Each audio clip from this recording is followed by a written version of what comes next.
only 8 rand on a white child. So we have so much. So 8 times a white child is enjoyed the privilege. Now, how that will have an impact on the quality of education? So these are some of the aspects that we look at. And in the panel data, the advantage is that we do have multiple observations and multiple periods, then we can understand a clear picture of what is happening and how to address that problem. Okay, so this is about the quantitative side, and within which we have 3 different methods. The qualitative side, we will have a focus group. Now you wanted to investigate on a certain issue, you call all the participants, you explain what you want actually, what is the purpose of the research, and accordingly with that objective you distribute the questionnaire and you try to get the inputs from them. Now by doing that, as I mentioned earlier, we are trying to look at how many people they are seeing that particular issue in one angle and what they want actually. Now with regard to the service delivery issues here, municipalities, more than 250 municipalities that we have in the country. 87 municipalities are unable to provide, they are bankrupt. They are unable to provide the services to the communities. What is the basic problem? Now how do you address that problem? Is it the problem lying at the municipality level? Is the problem lying at the management level? Or is the problem lying at the federal level? Now some of these municipalities, they owe, now we are talking about 2 different issues here. One is the ESCOM, another is the municipalities. ESCOM is also becoming almost in the verge of bankrupt because of the huge amount of debts that they need to, these municipalities they have. More than 14 billion rands owned by the municipalities. The municipality should pay to the ESCOM. So these are the various issues that we can investigate. Now if you talk about the municipalities within Northwest Province as well, we got many municipalities that are unable to provide the services. As you know very well that the past month we have serious issues. The protests, the violent protests with regard to the service delivery. Now how we investigate that kind of problems? Now Choing municipality alone, is what one of our students was investigating last year. But Choing municipality is a very small municipality when you compare with Mafeking or Bojanala district or Rustenburg and other major towns. Choing is relatively a small town. And the Choing municipality alone, there was an irregular expenditure of 69 million rands. Can you imagine that? Now, so how do you investigate that problem? So with regard to the qualitative studies, you try to identify the stakeholders, and some of the stakeholders are not willing to share their views wholeheartedly because of obvious reasons. But you as a researcher, be patient, apply your mind, apply your techniques, try to get the information. And we, in our research, to the extent possible, we will try to make our research more scientific, more fact-based. It's not hearsay kind of things, but it's more like a fact-based. If you say one thing, then why, on what grounds, what is the source of that? Is it valid? Is it reliable? Is it measurable? If somebody else is doing the same study by using the same methods and same they should also obtain the same results. That's why we say it's scientific. That is, in our previous class, I mentioned to you, if I throw this, it's obviously whatever object we throw into the air, it comes down, because it's a science. It's a gravitational power of the earth, and it's been proven by the Newton. Whether we do it here, whether we do it in Portchester, or in Wall campus, or in any part of South Africa, or any part of the world, we experience the same result. This is the science. So in the same way, whatever observations that we take, whatever methods that we adopted, we need to replicate our results. Okay. Now, with regard to the review of literature, we do have a serious problem. How do we distinguish the reviews? And what is the value of or importance of review of literature in a dissertation or in a thesis? Whatever we see, you are investigating on unemployment, or you are investigating on corruption, or you are investigating on probably political violence or service delivery issues. So, whatever we find with regard to corruption, you try to adopt and you try to put the information in your thesis. So this is normally happen. How do we demarcate? How do we categorize? And how do we select our review of literature? Some of you, as part of the first assignment, you did it, the reviews.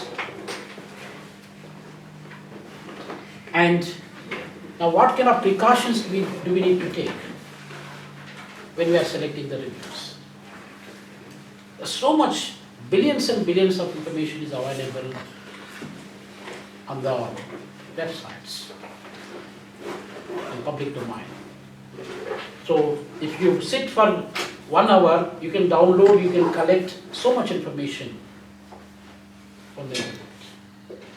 But now, how much information that is pertinent, that is relevant to your study? How there is a coherence, there is a logic, there is a relationship between what you are going to investigate and the problem that has been investigated by others before you. Then how do you marry those two? That's where we struggle. Now, let me take you quickly. If anybody, Stefan is around, Mutawala, can you just look for Stefan? We have the assistant of peace. Can you able to attend to this one? Which one? The PowerPoint is not coming. Normally when we come there, we used to pick it up, but sensors, I don't know.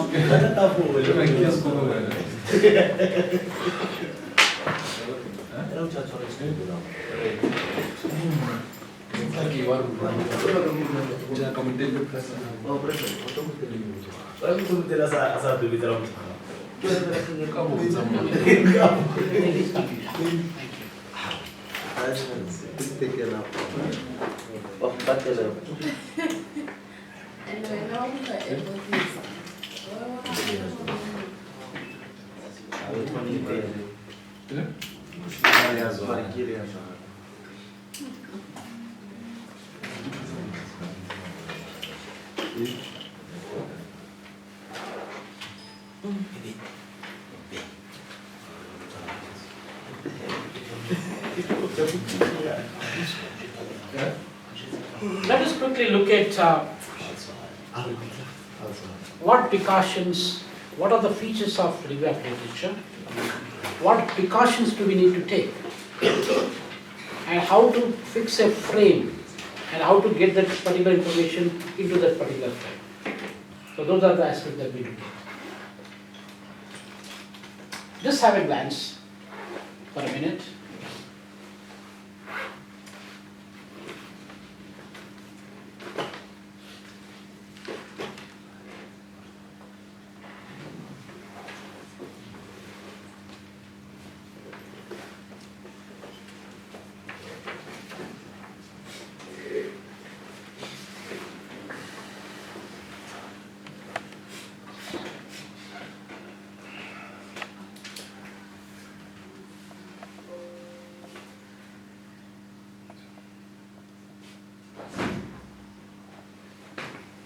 Dat is recht, dat is recht.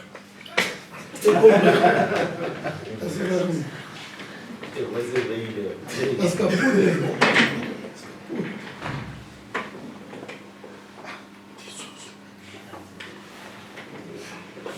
Alright. Did you finish? Okay. Also, you sent another slide. Pardon? This one, you have them. Well, you didn't have this one, but I'm going to share it with you. Oh, thanks. Yeah. Now, you need to look at your own research objectives, your aims, your research objectives, and your research questions. I mentioned to you earlier that your problem statement, which plays a crucial role for you to determine the boundaries of your research. And once that is stated properly, and we're going to talk one by one about what you did in your first assignment, and we'll try to improve on that. Once you have the problem in hand, in your mind, clearly, concisely, then your problem, half of the problem is solved already. Whether you state in few lines, whether you state in a paragraph or maybe in half a page, that's fine. As long as you could able to determine what is the problem, how you want to address the problem, why do you see that as a problem, what is your contribution. So the problem statement. Then we come to your research questions and objectives. In research questions and objectives, when you are trying to look for the pertinent literature, and your research questions should guide you where to focus and what do you need to collect. Now, for your second assignment, you're going to do more on your methodology, data collection, and also your review of literature.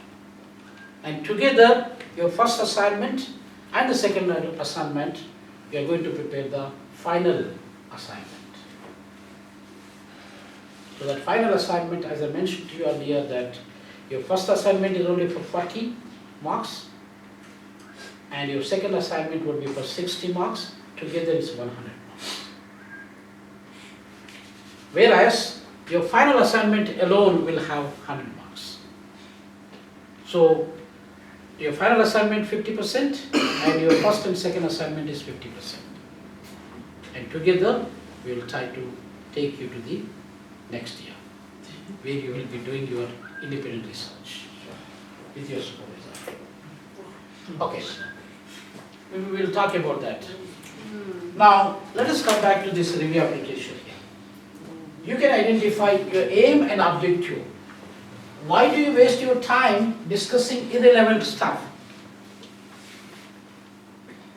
In so many cases, even I examined the PhD thesis or the master's thesis, master's dissertation last month from University of KwaZulu-Natal.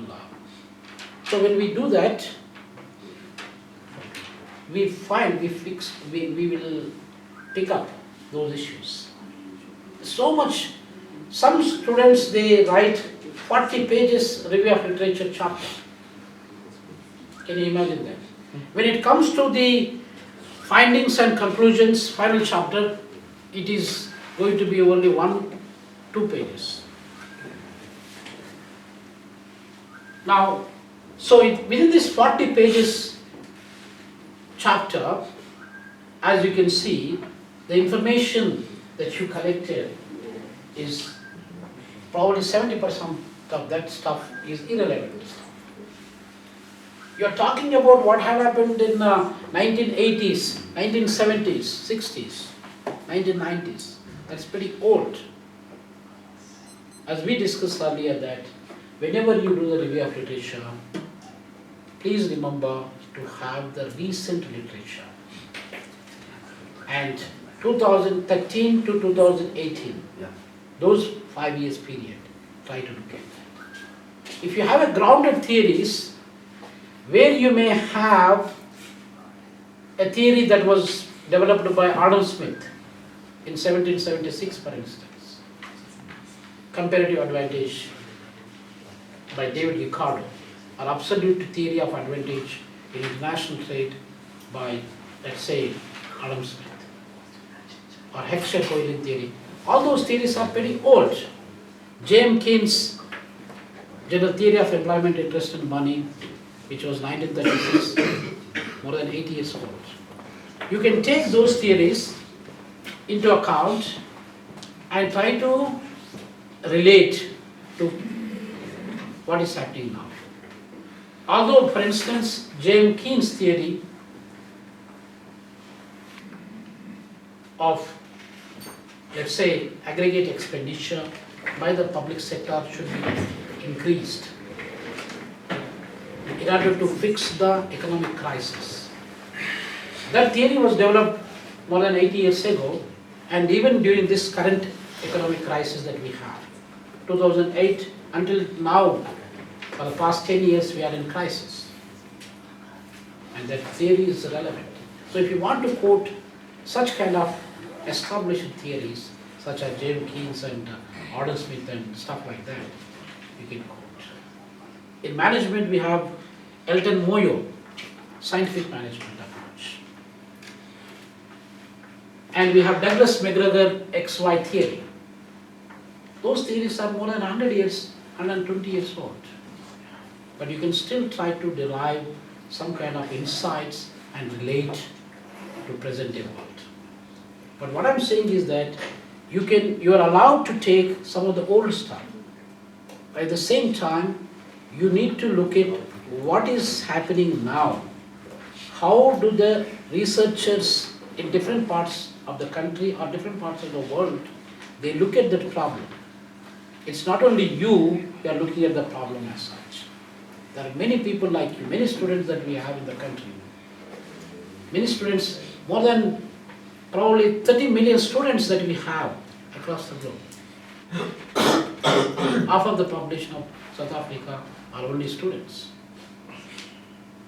So what I'm saying here is that when we investigate the issues, you need to look at your objectives, you need to take the relevant information and then try to cut down irrelevant information. And then don't waste your time. Remember that examiners, I'm also going to take you, some of the examiners, how do they see, how do they rate, how do they correct or mark your dissertation? What kind of comments they can try to give? I'm going to take you there as well. So now, I just want you to, should be clear, interesting and progressive manner. It should be like a story building. Not like you are just breaking and there is no connection between one point and the other point. So we need to have, usually our social structure is look like you are born, you are brought up, you are educated, you are working, you got married, you have children, and you are working in different capacities. That is the story that we have. And you just bring that you have children, then you start working, then you end up without work. I mean, that is not properly fitting actually to the structure. So we need to have a proper structure. And therefore, so it should be logical picture. And then in-depth critical evaluation. Give your own opinion. You in the review of literature, you always have something to say. Whether that particular author, that particular researcher, whatever study that he has done, how do you see that actually? You can comment. And at the end of the day, or at the end of your thesis, next year when you complete, you need to look at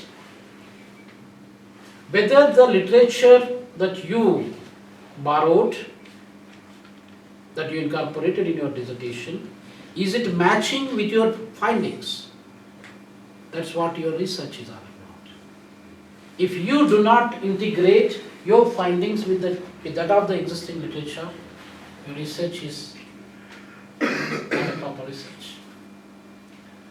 Please remember this point.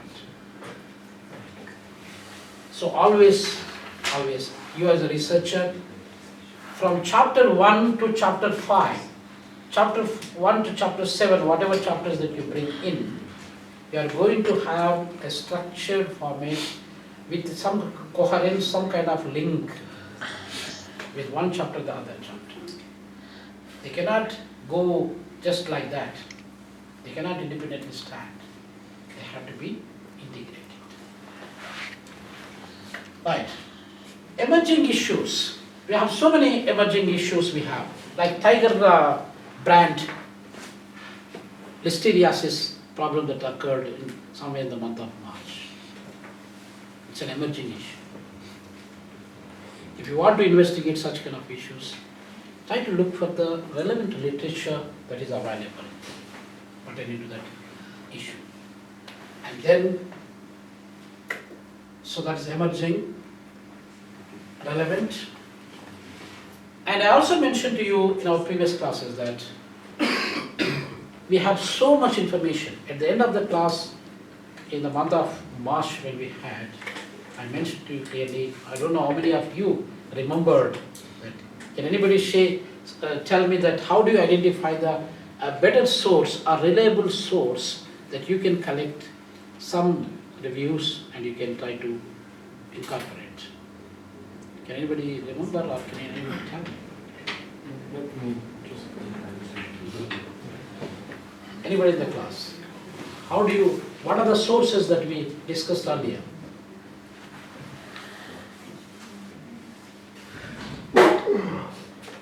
I mentioned to you that articles, journal articles, there are hundreds and thousands of journals that we have. We got the Scopus Index journals, there are probably about 30,000. IBS's listed journals, there are other about 28,000. And Web of Science, managed by Thomson Reuters, also have got more than 30,000 journals. And journals that have been published by so many publishers, like we got Springer publishers, we got Elsevier publishers, we got Taylor and Francis. So these are some of the sources. Blackwell, Sage, these are some of the important sources that you can try to target about. Emerald. But there are so many, even my own students, they started journals. They are the chief editor, they don't even have a PhD, but they are the chief editors. And there are so many predatory journals that they charge $1,000 to publish one article. And it is not your content, it's not your scientific information that you try to develop in your article. They just look at, as long as you have the capacity to pay that $1,000 or $350, $500, they'll accept your article. They'll say that your article is accepted, and then you are happy, you are smiling. There is no peer review process. They say that this journal is a peer reviewed journal, but there is no peer review process taken place. So please try to avoid those sources and don't try to take that information because it's not scientifically tested. And that is why I also mentioned to you, garbage in is garbage out. So you are collecting that predatory journals where there is no proper investigation done, and you are taking that unscientific facts and you are also trying to mess up your dissertation. Remember that in 1,000 liters of milk, if you put 1 drop of lemon, it will easily break. It will spoil the entire milk. So you collected the solid information from all good journals, like World Bank reports I mentioned to you, IMF reports, South African Reserve Bank reports, South African Ministry of Trade and Industry reports, or HSRC, Human Science Research Council reports. These are all, they are scientific experts. Those who know research, they properly investigated the issues. You can rely upon that sources. And then you collected all the information from this, and now you are trying to put few things from here and there, then whatever good research that you have done, it will mess up. So please remember that.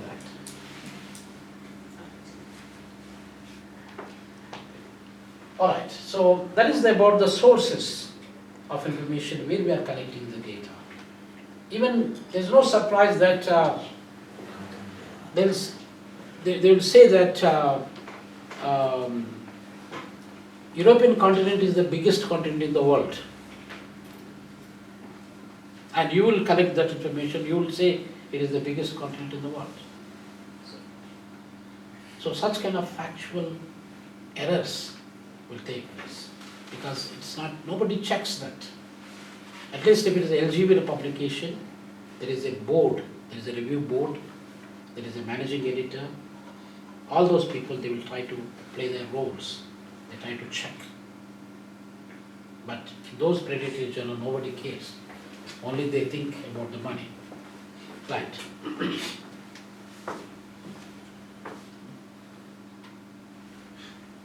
Now, these are some of the examiner's comments. Sometimes they compliment.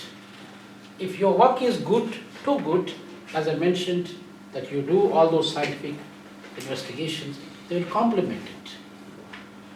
And they comment in such a way that highly focused literature review.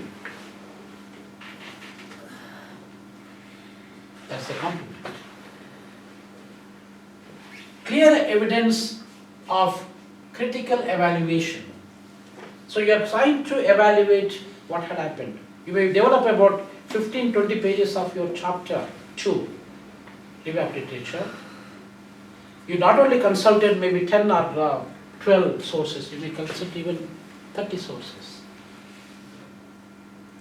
And then you are trying to evaluate critically. And as I mentioned just now, at your final chapter, at your discussions chapter, you are trying to engage a discussion with that of your literature review. Not every finding of your literature review, not every conclusion, every remark or recommendation, but at least some of the facts that can match with your key findings. Then you try to interact. Right? So, logical structure. We just looked at it in the previous slide. Logical structure, the main issues. Well done, an excellent in-depth review. This is what we wanted to see from the examiners. Remember that your dissertation will be examined by sometimes foreign examiners, sometimes other university experts. So they